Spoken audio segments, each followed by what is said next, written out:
Bem-vindos a todos e todas para esse segundo webinário. Espero que vocês gostaram do primeiro webinário, que estava bastante geral, sobre a apresentação dos biomas e dos seus papéis. Para esse segundo webinário, vamos falar dos desafios da preservação dos biomas do Brasil, que é um tema bastante amplo, mas vamos tentar de se enfocar sobre os pontos principais.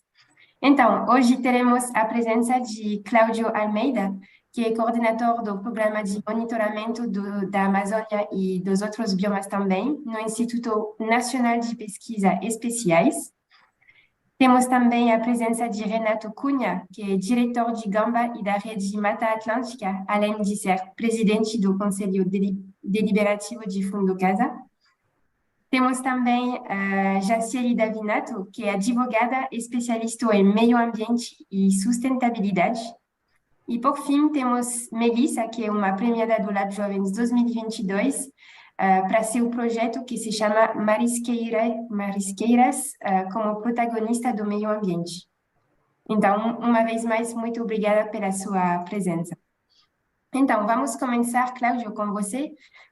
Se você pode apresentar e apresentar um pouco seu trabalho dentro do INPE. É um prazer estar aqui nessa oportunidade para a gente poder conversar um pouco sobre as questões dos biomas brasileiros. Eu sou um pesquisador que trabalha aqui no INPE.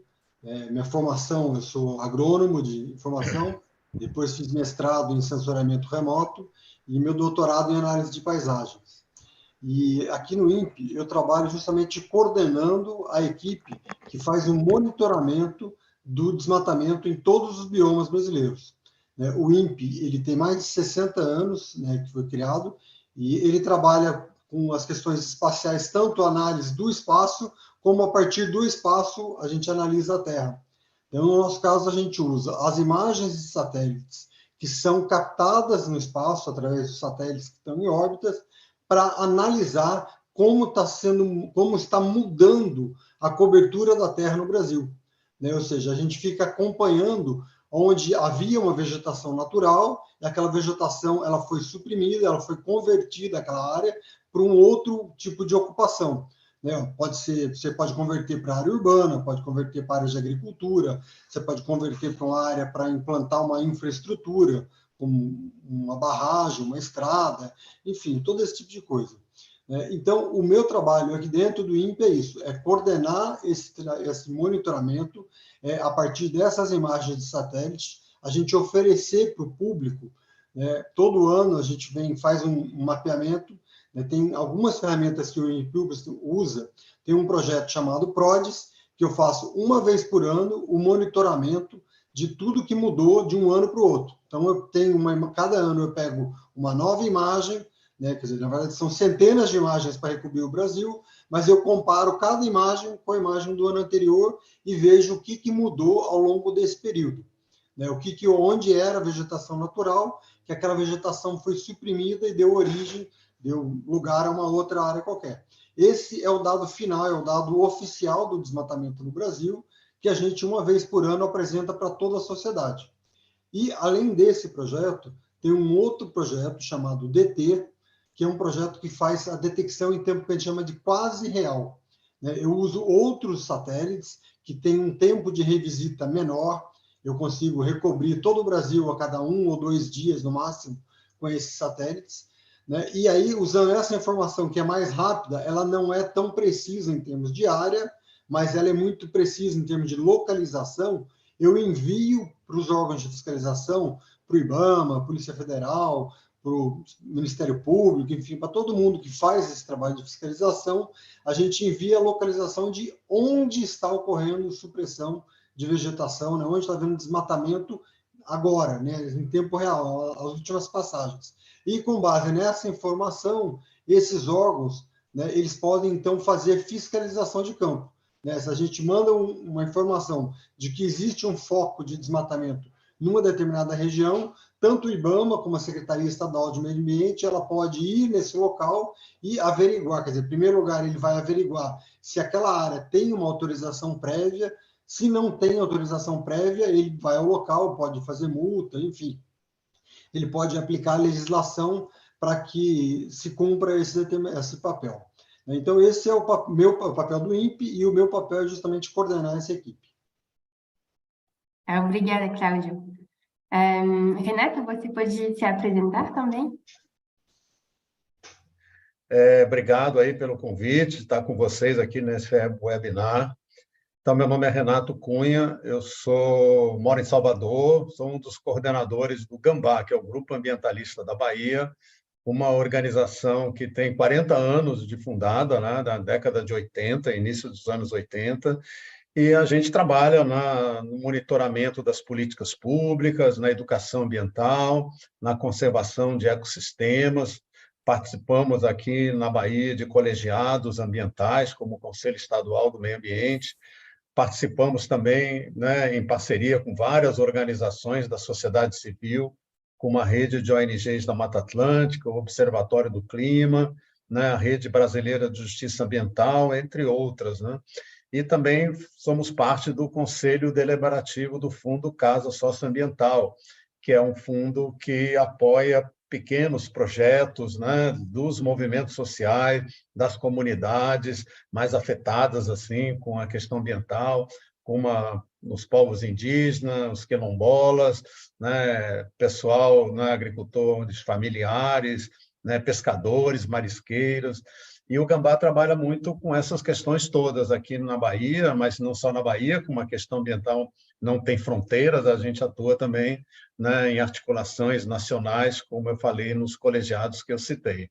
Então, a gente está sempre em movimento aí, discutindo, né, agora a questão climática que está na ordem do dia, né, com a emergência climática que já estamos vivendo, né, num projeto que a gente denomina resiliência climática, trabalhando em alguns territórios aqui da Bahia, né, buscando boas práticas, né, para adaptação e mudanças climáticas e também discutindo a questão da transição energética, né, a importância, né, da gente fazer essa transição em função, né, da diminuição fundamental que a gente precisa para diminuir a emissão de gases no efeito estufa, mas essa transição energética para energias renováveis, como solar, eólica, também a gente tem que tomar cuidado, porque os megaprojetos que estão sendo colocados têm trazido problemas também com as comunidades, com os territórios, e então tem que fazer com todo o cuidado,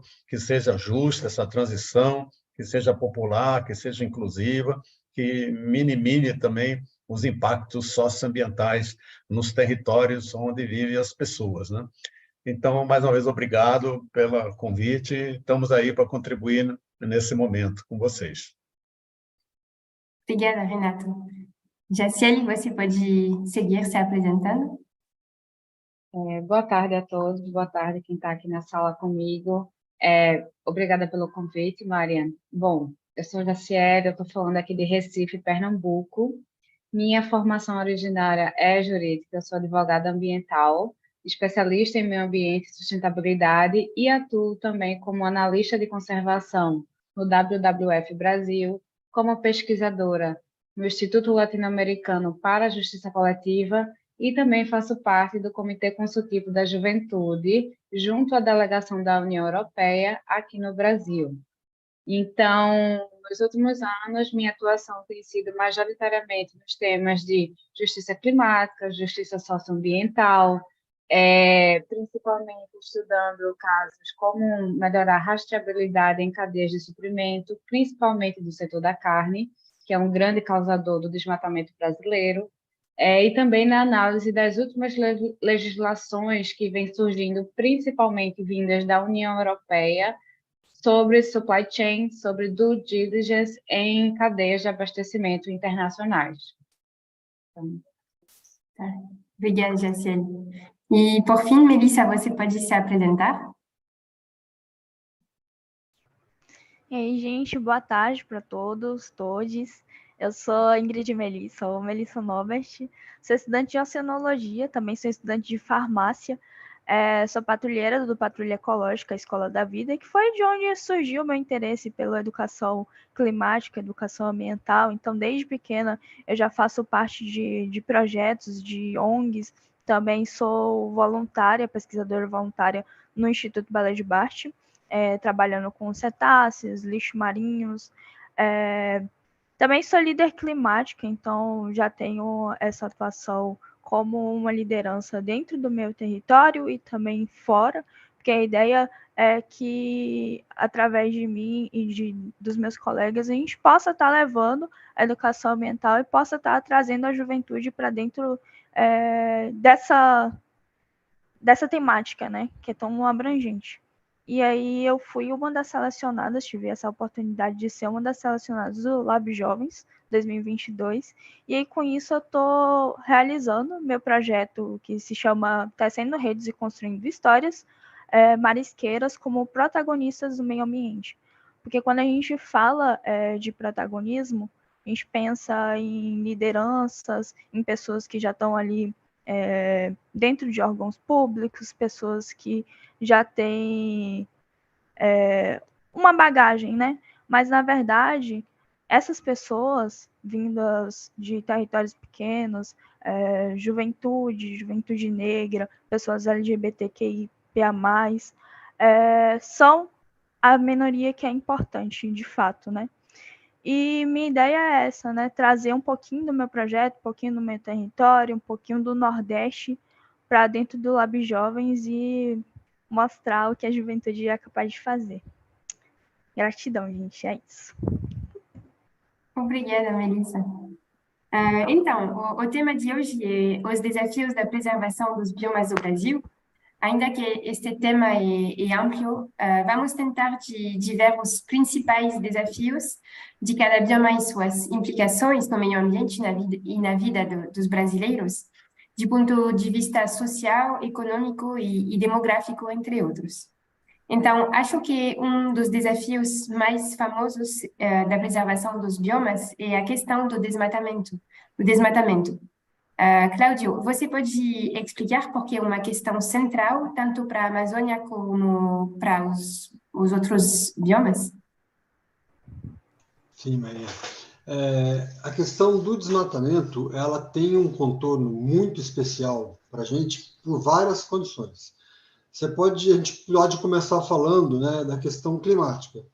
Hoje, o Brasil, o aquecimento global é realidade para todo mundo já começa a sentir os efeitos disso, já tem mudanças que estão acontecendo no curto prazo, aí, como aumento de tempestades, as tempestades estão atingindo um poder maior, aumento de furacões, né, aumento de grandes incêndios florestais na Europa, secas, enfim, você tem várias coisas que estão acontecendo que já são consequências do aumento da temperatura global, que tem a ver com o aumento da concentração de CO2 na atmosfera.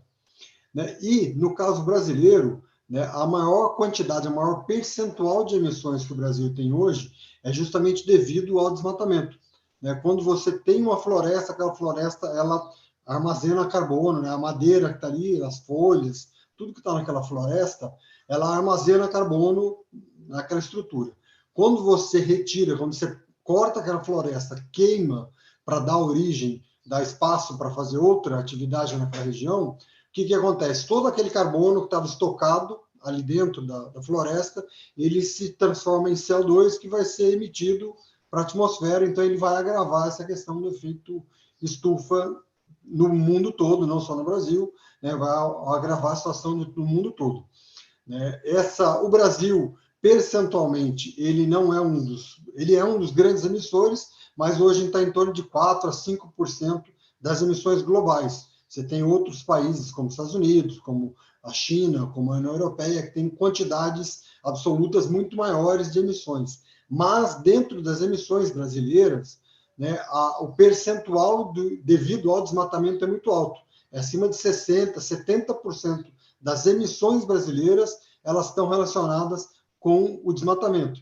Tanto que, se você pegar as 10 cidades no Brasil que mais emitem carbono, elas estão todas na Amazônia, porque tudo tem a ver com desmatamento. Né? É uma coisa meio paradoxal a gente imaginar que as maiores cidades brasileiras com maior quantidade de emissões são cidades que têm pouquíssimo desenvolvimento. Mas é por quê? Porque tem a ver com o desmatamento que está ocorrendo nessas cidades.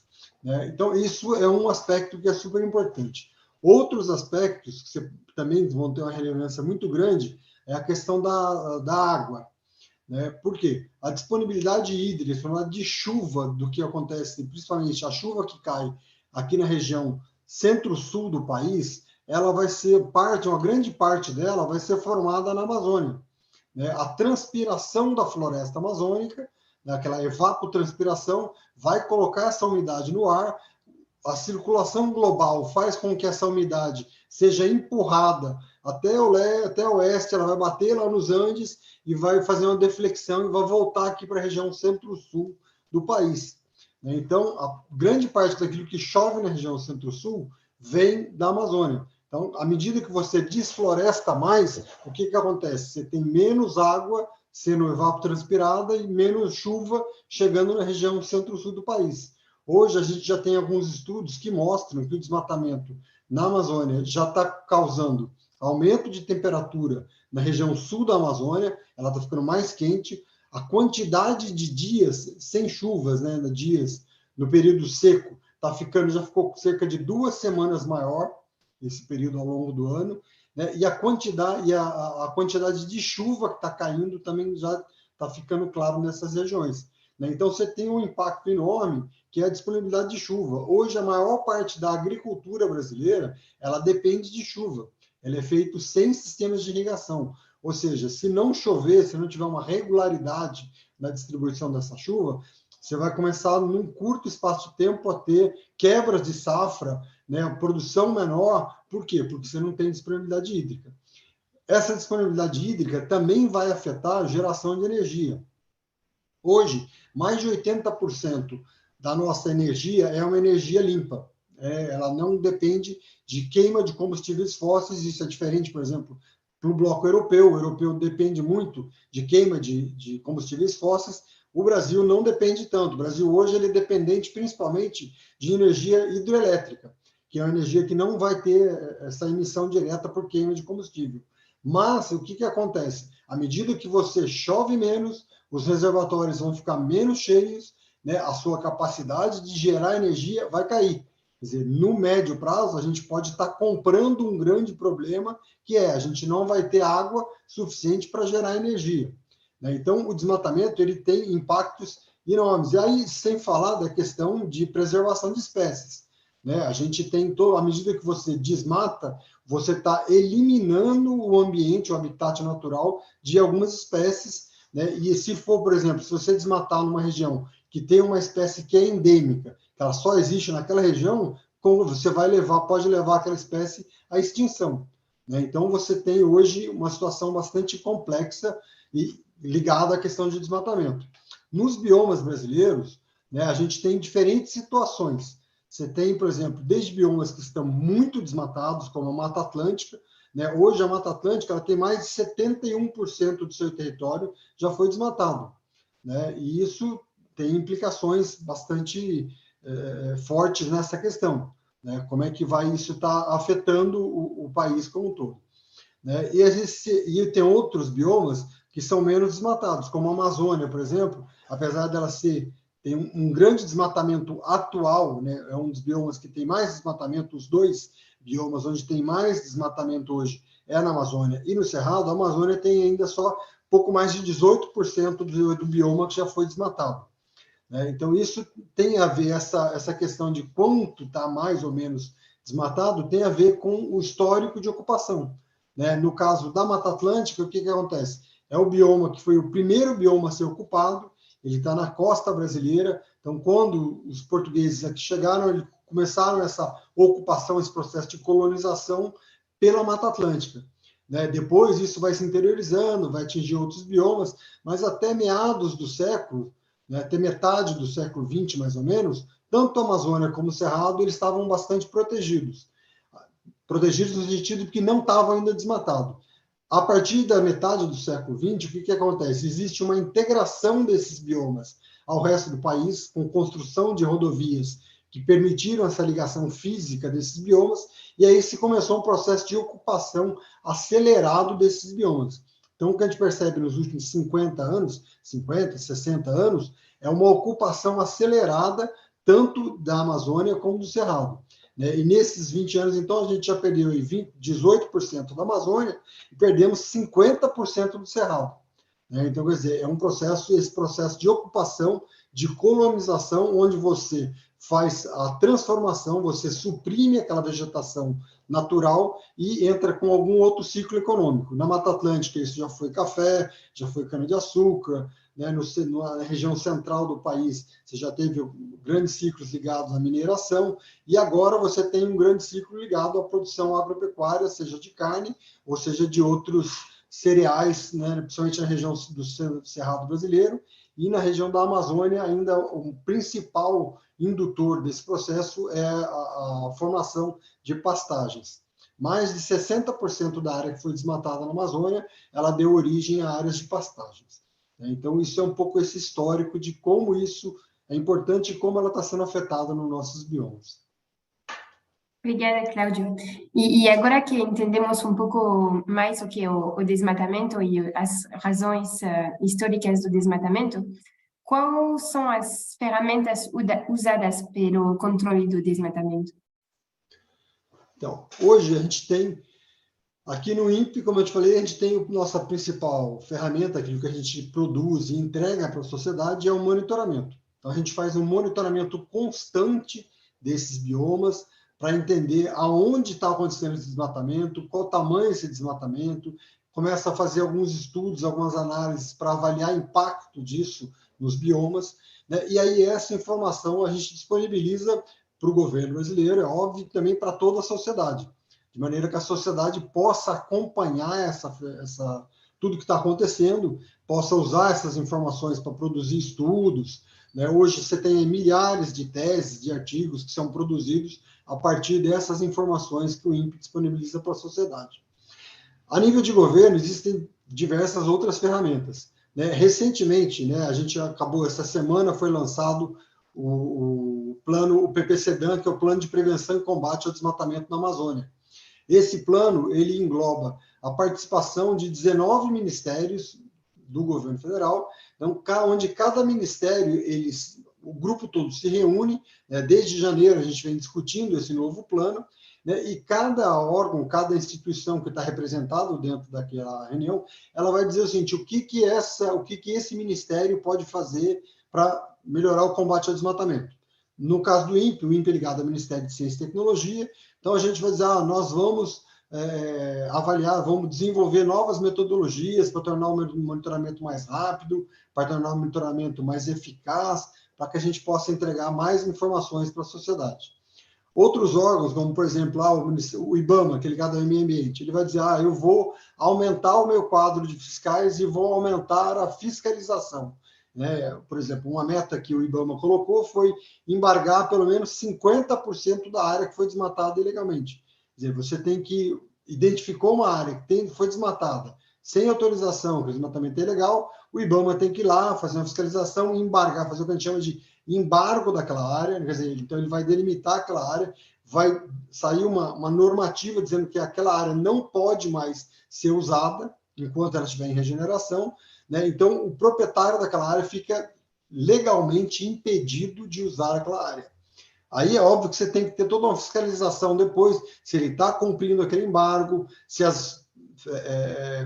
compradores, por exemplo, no caso da cadeia de soja. A cadeia da soja, ela definiu uma moratória que ela diz o seguinte, para toda a área da Amazônia, do bioma Amazônia, ela não compra soja que foi plantada em área desflorestada depois de 2008, nem de áreas embargadas. Então, ela faz de maneira voluntária, é um acordo entre os compradores de soja, o governo brasileiro, né, as ONGs do Brasil, enfim, o Ministério Público, todo mundo participa desse arranjo para que não se compre soja de áreas desmatadas depois de 2008. Isso também já está valendo para a área da pecuária. A gente sabe das dificuldades da rastreabilidade, ainda tem problemas, é preciso avançar nisso, mas esse ferramental permite que se conheça a origem daquele dado, uma vez que o proprietário informe a origem daquela região, tem como saber se aquela origem tem ou não tem desmatamentos. Isso são só alguns exemplos, você tem diversos outros mecanismos, né? Por exemplo, quando o governo vai projetar uma nova estrada, Então, ele tem que avaliar o impacto daquela nova estrada, ou se ele vai recuperar. Um caso bastante claro no momento é a questão da BR-319, que liga Porto Velho a Manaus. É uma estrada que foi construída na década de 70, mas que foi abandonada, ela está praticamente, já não existe mais nenhum asfalto, é só uma estrada de terra, e existe uma pressão para que se refaça o asfaltamento daquela região. Se esse asfaltamento ocorrer, o que vai acontecer? Você deve ter um aumento de desmatamento naquela região, porque você facilita o acesso, porque a terra vai ficar mais valiosa naquela região, né? Então, isso tudo vai induzir um processo de desmatamento. O governo, então, tem que avaliar previamente o impacto que isso vai ter e tomar medidas prévias. Então, tá bom, antes de fazer aquele asfaltamento, nós vamos tomar tais medidas para evitar que exista um aumento de desmatamento naquela região.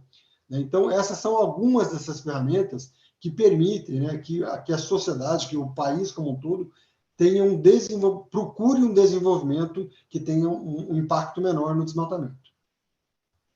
Obrigada, Cláudio. Então, este desmatamento impede um fenômeno bastante conhecido que já evocou o Cláudio, que é o sequestro de carbono. Renato, você pode nos explicar o que é e por que as florestas desempenham um papel importantíssimo nisso?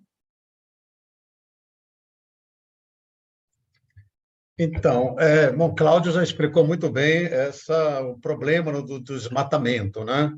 Que acaba liberando muito CO2 para a atmosfera e provocando essa emissão de gases do efeito estufa, e o Brasil tem sido responsável muito por isso. Bom, acordos internacionais estão acontecendo aí na Convenção do Clima para que efetivamente tenha um controle no planeta sobre esse aquecimento global. E a questão do desmatamento, a questão da quantidade de carbono na atmosfera é importantíssima. Então, a gente tem que, né, regular tudo isso, né, com políticas públicas que efetivamente vão garantir, né, a proteção das florestas, a proteção dos biomas, né? E aí pode ter esse mercado de carbono que acaba acontecendo para que as pessoas, né, que emitem alguma coisa na sua indústria, na sua atividade, né, possam compensar isso, né, de uma forma que proponha justamente uma restauração florestal, né? Nos diversos biomas do planeta, especificamente aqui no Brasil, na Mata Atlântica, na Amazônia, no Cerrado, temos o Pampa, né, outro bioma importante que é pouco falado, né? E também o Pantanal, que é fundamental também, além da Caatinga, que aqui do Nordeste é fundamental. Né? Então, a gente tem que se preocupar muito com essa questão de garantir as florestas em pé, né? Existem estudos já bem comprovados que para você produzir os alimentos, né, no Brasil, tanto para consumo externo como para exportação, você não precisa desmatar 1 metro quadrado, 1 hectare de floresta para garantir uma produção agrícola e pecuária, né, de forma a atender às necessidades do país, tanto da população local, quanto também no atendimento do mercado internacional. Né? É importante também que a gente tenha uma diversificação de culturas também, não só uma monoculturas, como acontece, né, da soja, por exemplo, né? Uma monocultura grande no país, né? E que também não é de acordo com o que a gente pensa quando precisa de uma diversificação maior das atividades agrícolas no país. Está se falando muito na Amazônia, mas o Cerrado também é a bola da vez, vamos dizer assim, no desmatamento, principalmente na região aqui, que é denominado Matopiba, que é nos estados do Maranhão, Tocantins, Piauí e Bahia, onde está tendo muito desmatamento nessa região e muitas vezes autorizados pelos órgãos ambientais. Né? Aqui na Bahia, que eu estou na Bahia, no oeste, né, do estado, na Bacia do São Francisco, acontece muito desmatamento, né, autorizados pelo órgão ambiental estadual. Né? A gente questiona bastante isso. Nos últimos 10 anos, se perdeu 1 milhão de hectares de cerrado só nessa região oeste da Bahia, que faz parte dessa região denominada Mato Piba, né? Então, a gente tem que se preocupar muito com isso, né? Acabar com essas práticas de queimadas, né? Porque elas são, como o Cláudio falou, o Brasil é responsável, né, no cômputo geral aí, né, no aquecimento global com esse desmatamento. Claro que a gente tem outras razões também, como a queima de combustíveis fósseis nas cidades, né, no combustível, né, que alimentam as frotas de carro, de ônibus, de caminhões também, mas percentualmente a questão das queimadas é fundamental, que a gente precisa efetivamente ter políticas públicas para diminuir essa questão. Cláudio também falou, recém-lançado o plano de combate ao desmatamento na Amazônia, mas é preciso avançar para os outros biomas também. O governo atual tem dito isso, né, que vai lançar para os outros biomas, e isso é fundamental. A gente, infelizmente, teve nos anos passados aí uma política antiambiental no Brasil, e que aumentou o desmatamento e a falta de controle, com o desmonte das políticas ambientais, desmonte do IBAMA, desmonte da fiscalização, do monitoramento e tudo mais. Então, é importante agora o fortalecimento da política ambiental, tanto governamental quanto nos estados, nos municípios, e a participação ativa da sociedade civil nesse processo também. E sabemos que justamente tem bastante projetos de restauração florestal, por exemplo, da Mata Atlântica, que são desenvolvidos agora pelo governo ou por empresas ou ONGs brasileiras. O que permite esta restauração, Renato? Então, a gente tem que ter políticas públicas efetivas para essa restauração, né? Na Mata Atlântica, por exemplo, a gente tem hoje, né, como até Cláudio falou, praticamente 12% do que tinha originalmente. Existe um pacto pela Mata Atlântica que envolve sociedade civil, academia, empresas, né, para fazer uma política de restauração efetiva, né, aumentar a quantidade de Mata Atlântica, sair dos 12% que tem hoje para 20%, 25% num prazo aí de 10, 15 anos. Mas, para isso, a gente tem que ter políticas com recursos suficientes para isso. E a gente ainda está aguardando isso pelos governos, né, para que, efetivamente, a gente possa ter, né, condições de mobilizar a sociedade nesse sentido, nos proprietários rurais, né, em áreas desmatadas, nas áreas de preservação permanente, garantir as reservas legais. Tem uma política que é do Código Florestal hoje, que é o CAR, né, o Cadastro Ambiental Rural, que identifica como é que está a situação de cada propriedade, né? E aí é preciso, a partir desse diagnóstico nas propriedades, fazer um plano de restauração florestal em cada propriedade. Isso ainda precisa ser cobrado, né? E até medida provisória do governo, que saiu agora recentemente, na semana passada, né, prorroga o prazo para essa política de restauração florestal. E é preciso que o governo aperte mais tudo isso com políticas públicas efetivas para que isso venha acontecer. Então, o Pacto da Mata Atlântica, que envolve esse conjunto de organizações da sociedade, é fundamental para isso, uma grande articulação política e institucional para que a gente tenha essa questão resolvida. O custo da restauração varia muito, né, de um bioma para outro, de uma região para outra, né, de acordo com as condições que se apresentam nos territórios. Então, é isso que a gente tem que trabalhar muito para que políticas públicas sejam efetivas nesse sentido. Obrigada, Renato. Jacieli, você mora na Mata Atlântica e você atua como especialista do meio ambiente e da sustentabilidade. Qual é seu olhar sobre a restauração da Mata Atlântica? Aqui o bioma que eu estou inserida é o da Mata Atlântica e, como o Cláudio já explicou brilhantemente, e o Renato também, é um bioma que já foi vastamente devastado, né? Então ele já foi muito desmatado, e a área remanescente dele abrange 17 estados brasileiros, então muita gente está em contato com esse bioma, porém ele já está muito prejudicado, né? As partes remanescentes dele estão desconexas. E aí, diante de tudo também do que já foi falado, queria reforçar a importância da restauração desse bioma, porque, além de ser muito diverso, ele tem espécies endêmicas, ele é muito importante para a regulação climática dessas regiões, tem muitos rios que dependem de afluentes que nascem nesse bioma, então, e ainda tem uma camada a mais. Como ele está muito próximo de grandes centros urbanos e com a escalada da crise climática, ele também é um bioma que poderá e deverá nos ajudar na adaptação e na mitigação dos efeitos dessa crise climática.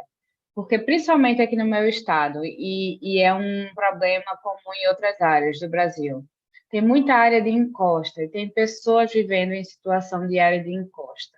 E a vegetação dessas áreas é o que ajuda a diminuir o deslizamento dessas encostas. Então, preservar esse bioma também é preservar a vida das pessoas e a moradia das pessoas, porque com a crise climática a gente vê que já está no mundo todo, tem efeitos extremos no mundo todo, cada região vai sentir de uma maneira diferente e as pessoas vão sentir também os efeitos da crise climática de uma maneira diferente. E aí é que a gente vem para a questão social. As pessoas de classes diferentes, elas vão sentir de maneira diferente. Então, com eventos climáticos extremos, e aqui na região Nordeste, no litoral, e principalmente minha cidade, o Recife, que é uma das mais vulneráveis à crise climática no Brasil, muitas pessoas acabam perdendo suas casas, suas vidas. A gente fez um ano, e a gente está chegando de novo na época de grandes chuvas aqui na região. E ano passado teve um grande desastre, que mais de 100 pessoas morreram por causa das chuvas, por causa do deslizamento de encostas aqui na região. Então, e é por falta de vegetação, é por falta de políticas públicas, é por falta de manejo, de preservação e de restauração desse bioma aqui na região. Então, ainda há essa camada a mais nessa importância da restauração e na urgência da restauração, porque a gente não vê que a crise climática ela está diminuindo, que ela está desacelerando. Então, a gente tem que pensar em adaptação já, não só mais em mitigação dos efeitos. A gente tem que estar preparado e adaptado para os eventos extremos que estão cada vez mais frequentes. Então, como moradora e também como especialista, como estudante do tema, essa camada que eu queria trazer mais a essa discussão. Obrigada, Graciele. Melissa, você mora também na Mata Atlântica. O que você percebe dos projetos de restauração que são desenvolvidos no nível local? Então, atualmente eu estou morando numa cidade chamada Teixeira de Freitas. Eu sou daqui da Bahia, do extremo sul da Bahia, né, uma região litorânea. Então, a gente tem bastante biodiversidade, no geral, né, contexto geral. E essa cidade que eu moro hoje, ela é uma cidade voltada ao agronegócio e pecuária no geral, né? Só para contextualizar. E aí, essa cidade, anteriormente, ela já foi considerada como o coração da Mata Atlântica. Mas isso foi se perdendo. E foi criado também, em 2015, um projeto chamado Arboreto. Por que eu falo desse projeto? Porque ele é um projeto de dimensão mundial, né? É conhecido mundialmente e é muito importante para a região, porque ele visa trazer a reconstrução dessas áreas que foram degradadas. Por mais que tenha bastante tempo e por mais que seja uma luta contínua, a gente precisa de políticas públicas e precisa de projetos engajados, né, para estar trazendo essa preservação de volta. Não basta que uma pessoa pense em preservar ou pense em trazer melhorias para que aconteça de verdade, né? Porque de fato não é o que está ocorrendo, né? E aí, tendo em vista que a gente tem essa grande variedade, essa grande preocupação também, né, com a preservação local e territorial, a gente tem aqui questão nível Mata Atlântica, a gente tem os Rostops, que são basicamente a grande biodiversidade, mas também que causam uma ameaça que leva à extinção. Por que eu falo disso? Porque a gente não vai chegar a um ponto se a gente não mitigar o processo. A ideia é que, eu falo como juventude, né? A gente possa se questionar de verdade e parar para pensar, nossa, como eu, como juventude, posso estar trazendo um projeto até nível Lab Jovens, né? Que possa estar dando um engajamento na preservação. Aqui no meu território, a gente tem também muita dificuldade, porque extremo sul baiano, fala até do Nordeste, né? No geral, a gente tem pouco investimento, principalmente em juventude. A gente não se fala em investimento. Então, como que eu, Melissa, vou conseguir fazer algo para ajudar o meio ambiente, para ajudar meu território e minha casa, de verdade, se eu não tenho um recurso para isso? Então, a ideia que eu trago é que a gente possa pensar, nesse momento, o programa Lab Jovens como uma oportunidade de trazer um engajamento a nível biomas, nível nacional e também internacional. Obrigada, Melissa. Então, eu imagino que a restauração florestal pode permitir também a preservação, a regeneração de algumas espécies que estão desaparecendo. Qual é a situação hoje da extinção da flora e da fauna no Brasil? Então, podemos começar com, talvez, a flora com você, Cláudio?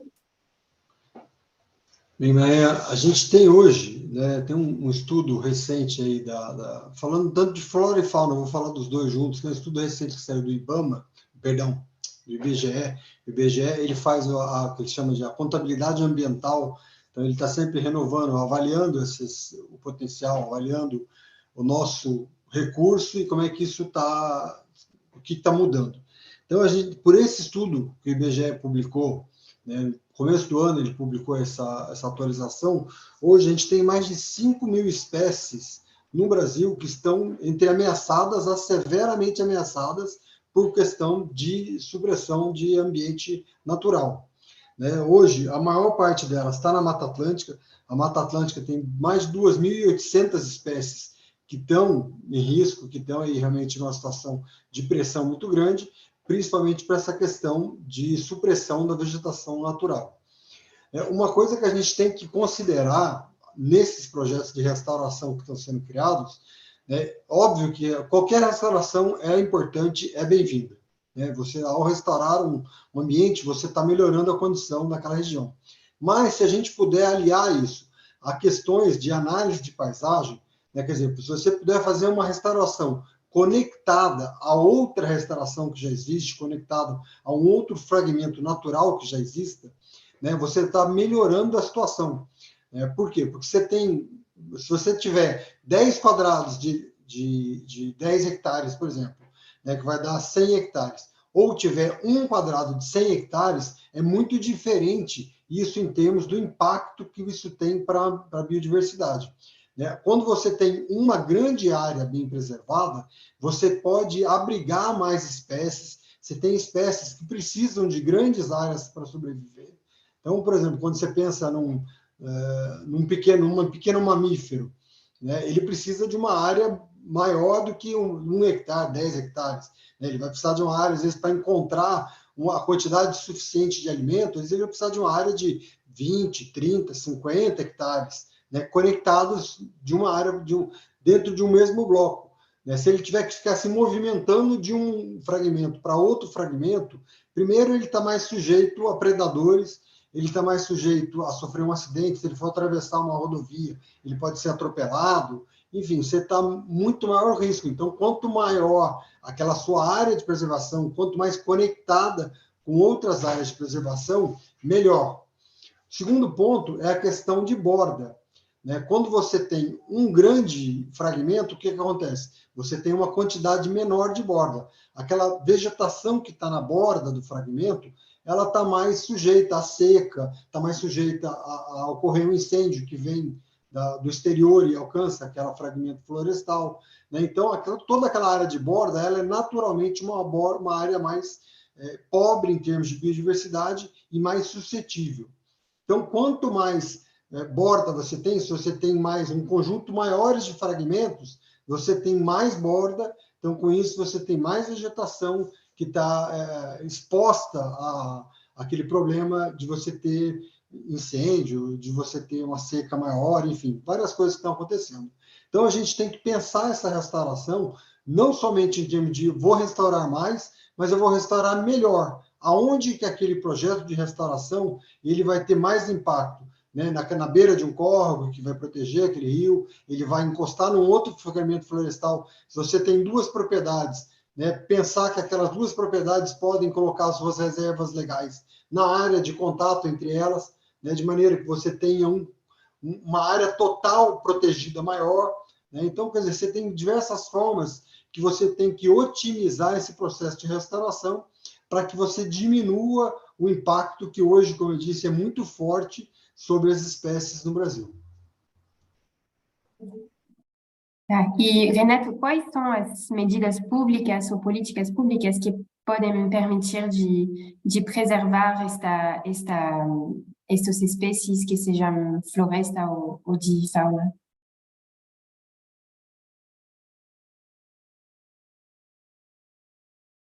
Acho que seu microfone é... Abre. Então, Cláudia colocou muito bem a importância dessa conexão entre os remanescentes, né? O que a gente chama os corredores de biodiversidade também, né? A gente já teve alguns projetos nesse sentido, né? Para que a Mata Atlântica, por exemplo, que é bem fragmentada, né? Possa, nessa restauração, fazer essa estratégia de corredores de biodiversidade, né? Tentando, né, na restauração, você tentar uma conexão melhor.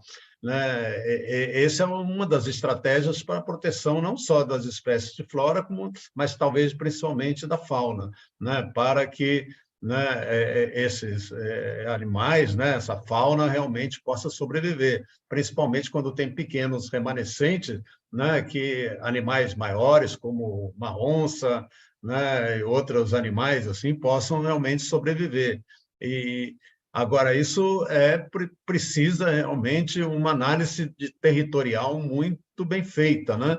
Para que a gente possa trabalhar nesse sentido. Acho que tem alguns exemplos de projetos, até no sul da Bahia, onde Messina está ali, né, em Teixeira de Freitas, mas a gente conhece alguns projetos ali na área de Porto Seguro, Cabralha e tal, que tentam fazer isso. Né? O próprio projeto que ela citou, agora até me fugiu o nome, mas é o Arboreto. projeto o Arboreto, isso, o Arboreto também tinha essa estratégia, vamos dizer assim, né? E outros estados do Brasil na área da Mata Atlântica, né? Eu acho que precisam reforçar essa questão, né? Agora, isso sempre a gente coloca políticas públicas efetivas nesse sentido, com recursos, condições, com possibilidades reais de isso acontecer.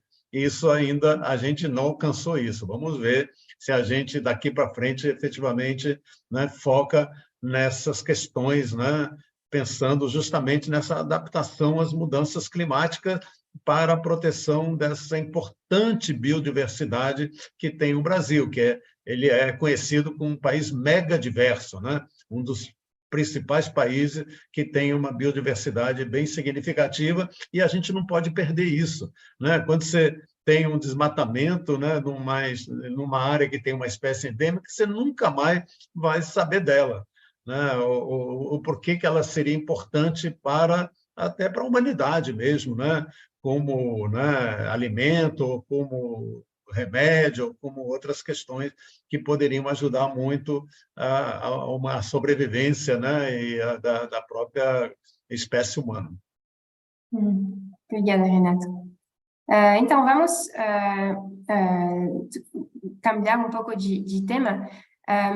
dos desafios principais é que esta preservação também seja inclusiva.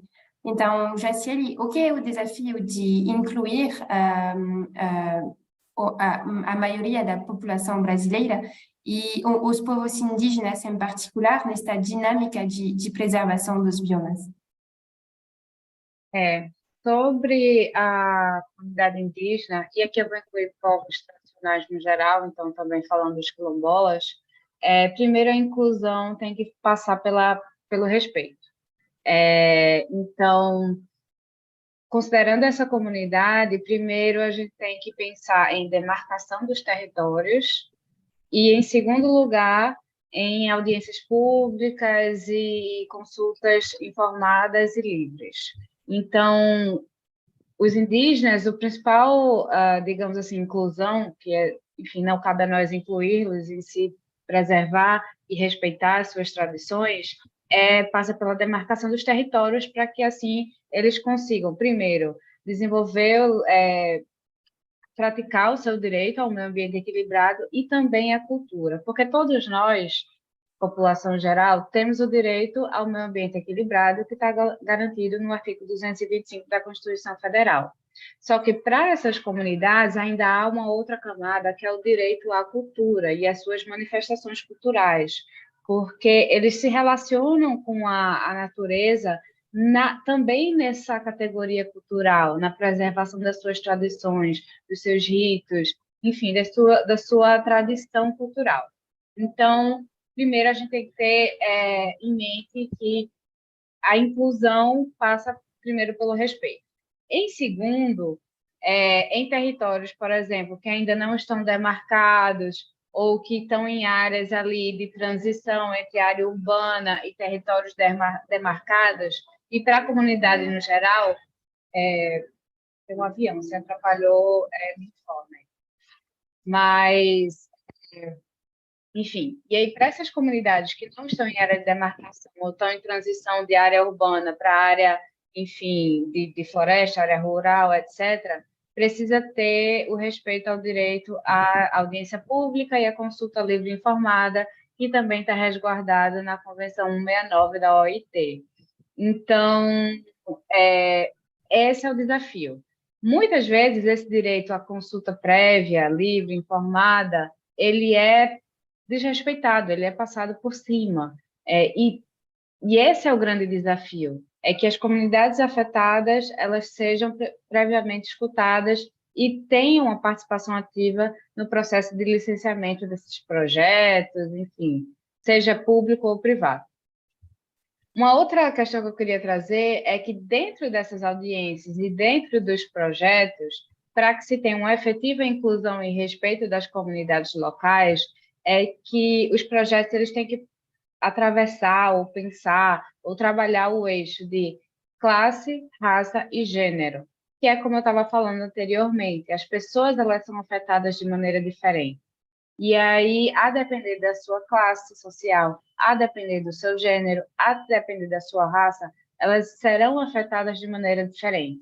Então, no Brasil, as comunidades quilombolas, indígenas, a população de periferia, que em sua maioria possui a cor preta de pele, e as mulheres que são arrimo de família, que são aquelas que são as principais pessoas que estão mantendo uma unidade familiar, são estatisticamente as mais afetadas por danos ambientais, pela crise climática. Então, esses são os desafios. São, primeiro, respeitar os direitos que já estão na legislação das populações, e segundo, em todos os projetos de restauração, de desenvolvimento sustentável, de empreendimentos privados ou governamentais, de pensar nesses 3 eixos.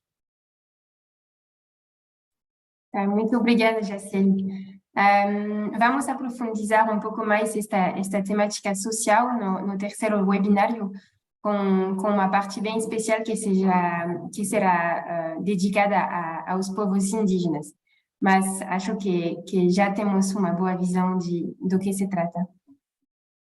Muito obrigada, Jaciele. Eu acho que você já tem que sair, mas muito obrigada pelas informações e para compartilhar conosco seus conhecimentos. Muito obrigada. Muito obrigada a todos. Boa tarde. Obrigada pela oportunidade.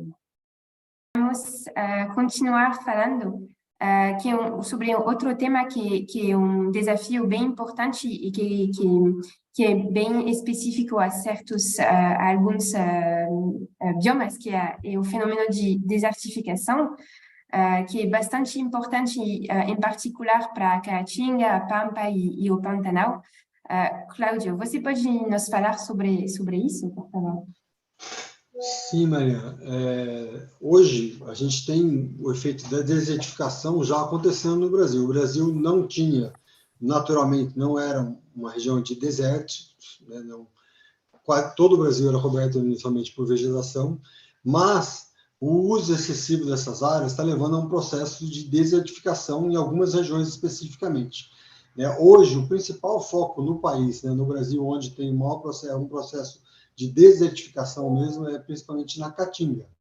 Outros biomas, como o Pampa, tem processos a gente chama de arenização, na verdade.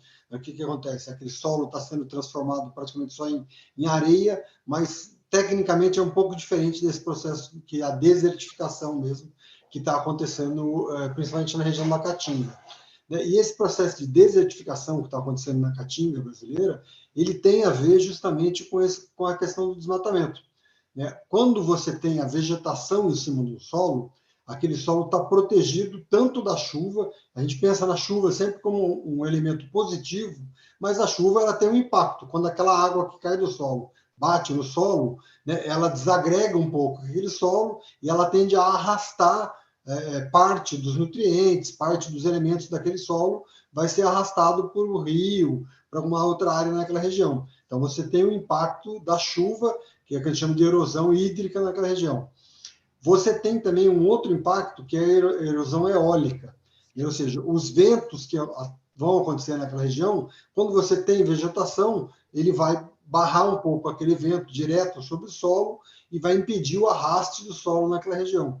Então, quando você tira essa vegetação que protege tanto dessa chuva como do vento naquela região, você está expondo mais aquele solo, né? Aquele solo fica mais propenso a um processo de erosão e que vai acabar desaguando num processo de desertificação, ou de arenificação, se é lá no sul da região do país. Agora, tem um outro impacto muito mais forte, e esse é só na Caatinga, que é a questão do aumento da temperatura do solo. À medida que você está tendo aumento das médias globais de temperatura, né, você começa a aumentar também a temperatura do solo. Recentemente tem um artigo publicado, né, pela equipe lá da Federal do Alagoas, que está mostrando que em algumas regiões da Caatinga brasileira, você já está encontrando temperaturas do solo beirando 50 graus. Né? O que acontece? Quando esse solo começa a ficar tão alta a temperatura, o que vai acontecer? A microfauna, aqueles micro-organismos que vivem no solo, começam a morrer, eles começam a não suportar aquela temperatura tão elevada. Né? E a gente sabe que a maior parte da interação que se dá entre a planta e o solo, ela se dá através desses micro-organismos. Né? Por exemplo, você tem um conjunto de fungos que normalmente eles se ligam às plantas, se ligam às raízes das plantas, e que eles vão ajudar, vão permitir que essa planta ela capte água, capte nutrientes no solo. Então, aquele microfauna que existe no solo, né, na região mais superficial do solo, ela é extremamente importante para a sobrevivência das plantas.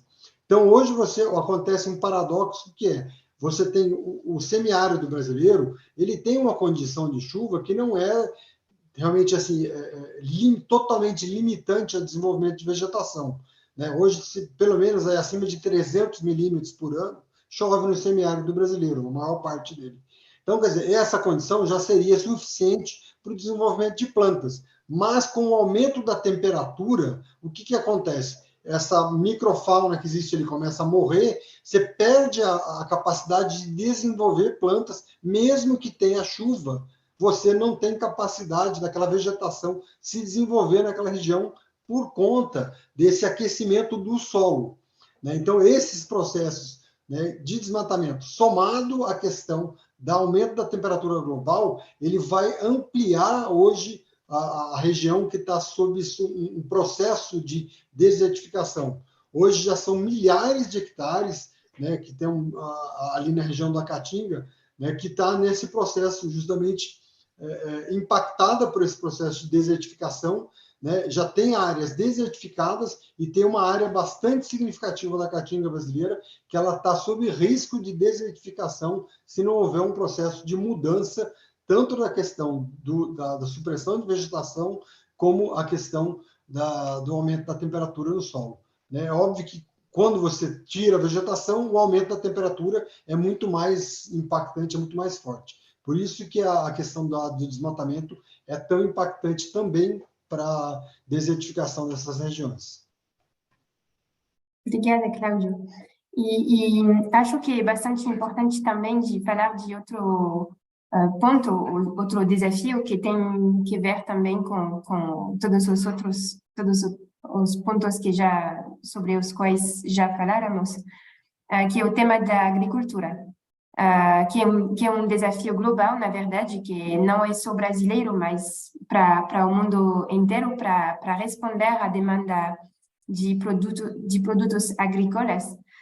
Então, desta forma, como responder a este desafio global de alimentar a população mundial, tomando em conta todos estes pontos de desmatamento, de sóis, de mudanças climáticas.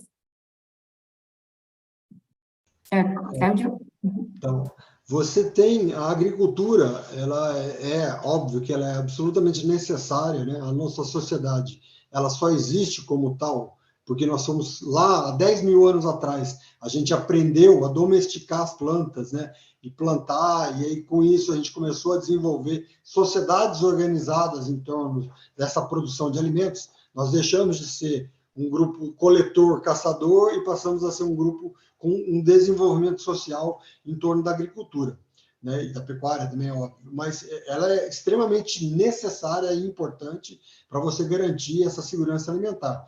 Só que a gente tem que pensar uma forma de agricultura que seja menos impactante no meio ambiente, né? O Brasil vem desenvolvendo, a Embrapa é líder nisso, a Embrapa a Embrapa é a empresa brasileira de pesquisa agropecuária, ela vem desenvolvendo medidas que são chamadas agricultura de baixo carbono. Então, nessa agricultura de baixo carbono, você estimula com que aquela área que vai ser produção, você aumente a produtividade dentro daquela mesma região e usando elementos que vão diminuir o impacto. Por exemplo, a fixação biológica de nitrogênio. Esse é um exemplo bastante clássico, acho que muita gente já conhece isso, né? A Embrapa, especificamente a Embrapa, uma unidade chamada Embrapa Agrobiologia, que fica lá no Rio de Janeiro, fica no município de Seropédica, liderado por então uma pesquisadora que havia lá, que era a doutora Joana Doberania. Ela desenvolveu, ela entendeu como é que funcionava esse processo de fixação biológica através de bactérias. Então, ela desenvolveu espécies que são capazes, espécies de bactérias, que são capazes de melhorar essa relação, e ela então consegue pegar o nitrogênio que está no ar, né? A planta pega o nitrogênio que está no ar, leva isso para o sistema radicular, e essas bactérias conseguem então fazer a fixação disso no solo e transformar isso em nutriente para a própria planta. Quando você faz isso, você diminui a necessidade de colocar nitrogênio que veio de uma outra fonte externa, né? Diminui a necessidade de mineração para extrair o nitrogênio, né, e levar naquela planta ali. Então, você consegue melhorar a produção daquela região, diminuindo o impacto. Você tem outros elementos, como, por exemplo, na pecuária, você pode integrar elementos de pecuária com floresta.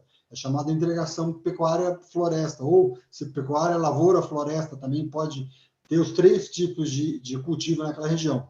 Quando você faz isso, você aumenta a fixação de carbono, quando você desenvolve um sistema florestal ali, você aumenta a fixação de carbono, você melhora a condição, se você trabalha com pecuária, você vai ter mais sombra para o gado naquela região, então você tem mais conforto climático para aquele animal, então você melhora a produção daquilo e, ao mesmo tempo, você tem menos impacto na agricultura, né? Então, isso são coisas que tem que ser, já existem alguns processos, e a Embrapa continua pesquisando isso, mas o poder público ele necessita incentivar mais esse processo, para que isso aumente ainda mais. né? E uma outra forma que o governo já começa a agir e que é necessário ampliar isso é justamente você melhorar o financiamento, né? Você vai dizer o seguinte, bom, vou financiar, o produtor vai ao banco para buscar crédito agrícola. Então, a primeira coisa é, vou checar, isso saiu recentemente, a Febraban, semana passada, publicou uma normativa dizendo o seguinte, não vamos mais financiar frigoríficos que comprem animais de áreas desmatadas recentemente. Então, você estimula, você diz o seguinte, ó, eu não vou oferecer crédito se você não tiver a condição ambiental adequada. E, do outro lado, você também diz o seguinte, não, vou fazer uma agricultura de baixo carbono. Então, eu vou implantar uma área de integração entre pastagem e pecuária. Muito bem, então, em vez de emprestar dinheiro para você a juros de mercado, eu vou emprestar a você com juros um pouco menor, né, para que você tenha maior rentabilidade, você tenha maior condição de fazer essa recuperação daquela área. Né? Se você vai recuperar uma pastagem que está degradada, então, com isso, você aumenta a sua capacidade de produção sem ter que abrir uma nova área, você também pode oferecer um juros menor, né, para incentivar essas produções. Você tem que ter as duas coisas. Você tem que ter uma fase que é controle, então eu vou multar aquele que está fazendo inadequadamente, e você tem que ter um incentivo positivo. Quer dizer, eu vou oferecer um benefício para aquele que está produzindo de maneira a diminuir o impacto na agricultura. Então, eu acho que essas são coisas que o governo começa a fazer, mas nós, como sociedade, também temos que cobrar mais isso, temos que estar atento para poder melhorar essa condição da agricultura brasileira. Muito interessante, Cláudio, muito obrigada. Então, Renato, você faz parte de várias redes de ONGs que atuam para tentar alcançar os objetivos de preservação dos biomas e do meio ambiente. Você pode nos falar sobre um ou vários projetos específicos que atuam neste sentido? Pois é, tem vários projetos em andamento nesse sentido, né? Nessa proposta aí de fazer uma agricultura, né, e uma restauração mais adequada, né, com todos esses cuidados que o Cláudio falou agora aí.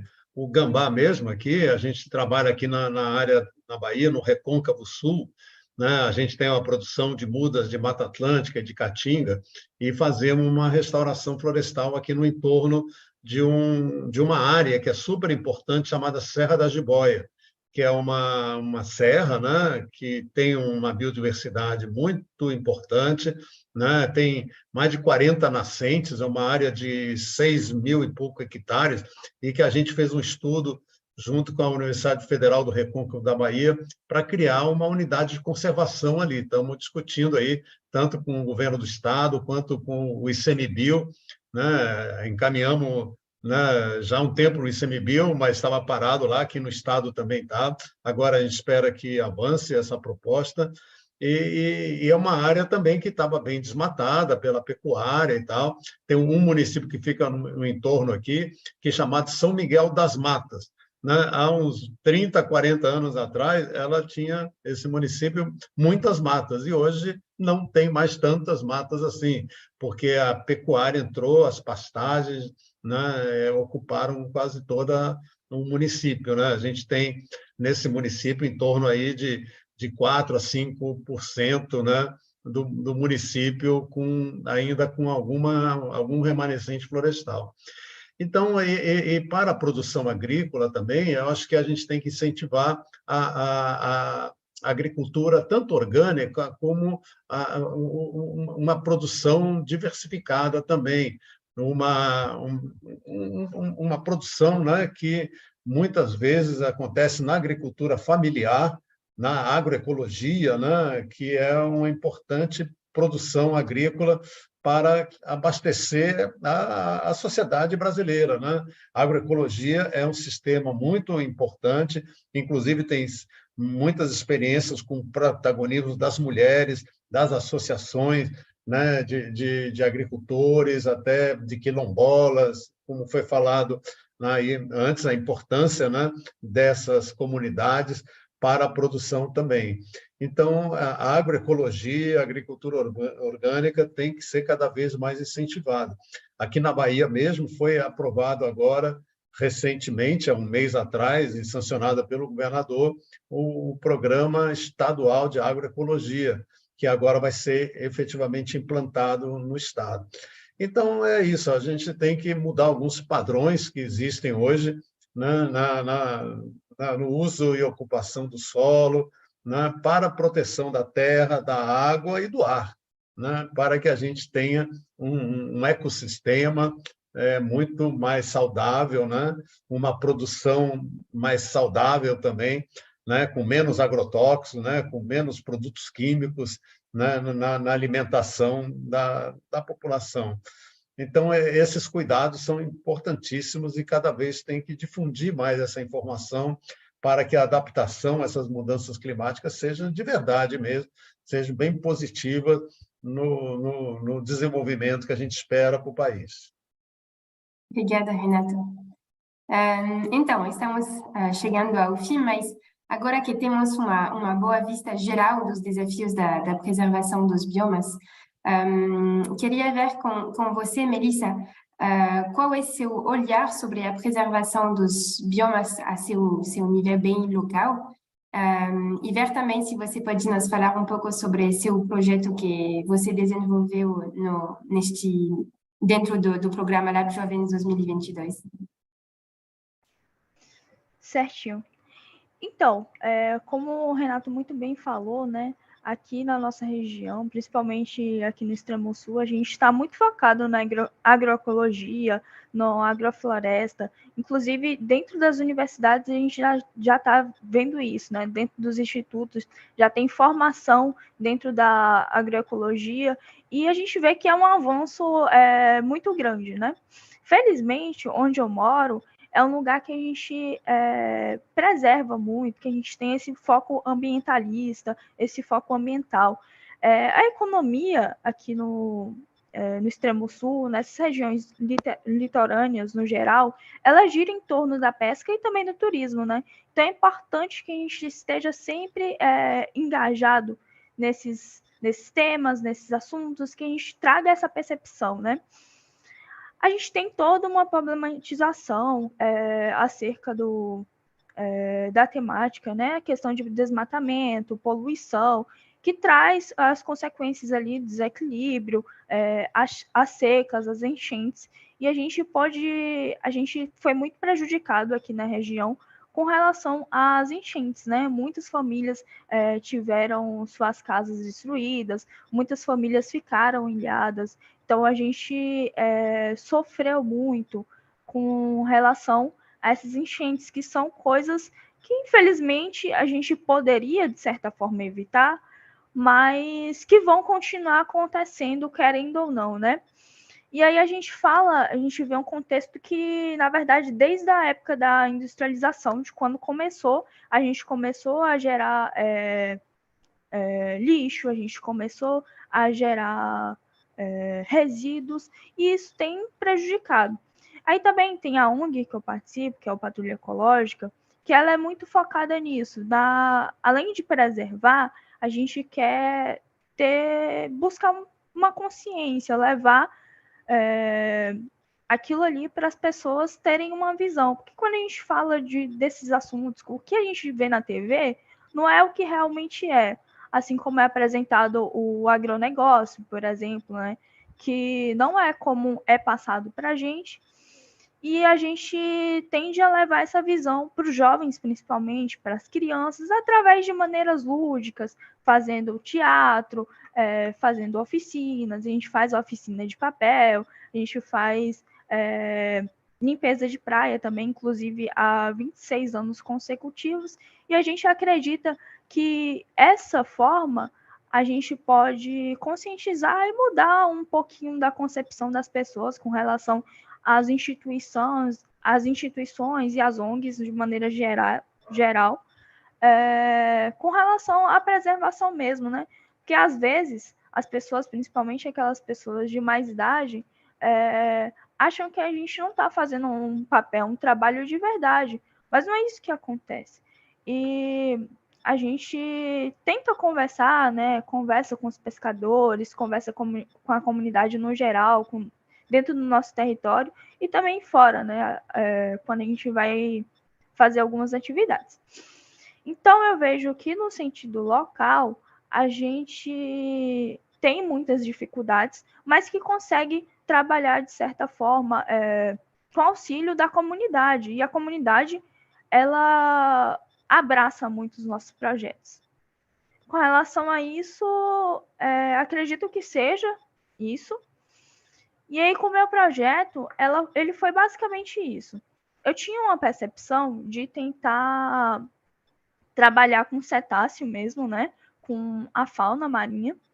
Porém, eu vi que talvez eu não pudesse nesse momento, ou melhor, que fosse uma ideia melhor, colocar o empoderamento feminino dentro do meu projeto.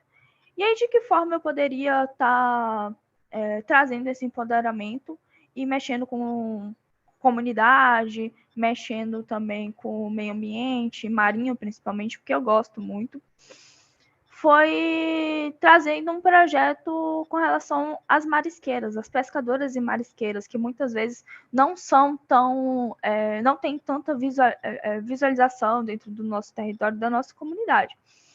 Ok, meu projeto, ele seria basicamente fortalecer os laços com os órgãos públicos, com as ONGs da cidade e fazer com que essas pescadoras tivessem uma voz. Elas já produzem ali dentro, elas já têm seus pescados, elas já conseguem fazer diversas atividades, artesanato, alimentação e tudo mais. Então, vamos dar uma visibilidade, vamos fazer com que elas possam crescer cada vez mais, e aí a gente conseguiu fazer parceria com algumas instituições de cursos para também estarem com elas, né, ajudando de alguma forma ou outra. A gente também conseguiu fazer um projeto, né, elaborar um projeto ali com um documentário que é justamente para contar a história. Porque eu estou fazendo um projeto aqui, mas eu quero que elas, de fato, sejam ali as protagonistas. É um projeto criado com elas e para elas. Não é meu projeto, é nosso. E a ideia foi isso. Eu acho que a partir de agora, né, que é quando de fato a gente está começando, iniciando, eu possa estar trazendo esse projeto para o mundo. E é isso. Obrigada. Obrigada, Melissa.